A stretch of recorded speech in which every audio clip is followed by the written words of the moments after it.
Roger Caillois est l'un des plus grands écrivains et intellectuels français du XXe siècle. Il a accumulé une magnifique collection de minéraux qui s'est retrouvée conservée maintenant au Muséum national d'histoire naturelle. Et pour ces minéraux, il a écrit une prose absolument remarquable que nous vous proposons de découvrir.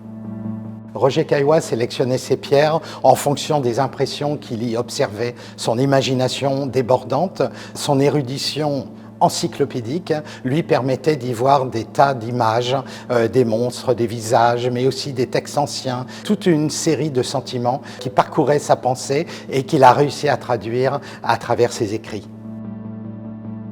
Roger Caillois, qui est un poète aussi, utilise des mots plus pour une musicalité de sa prose. Par exemple, l'adjectif bleu ne fait pas forcément allusion à la couleur, mais plutôt au ciel.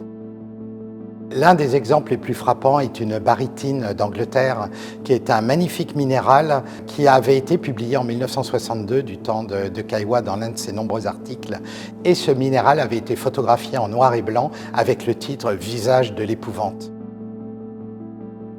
Pour moi, cette exposition est exceptionnelle parce que pour la première fois, elle réunit trois aspects indissociables de l'esprit de Roger Caillois.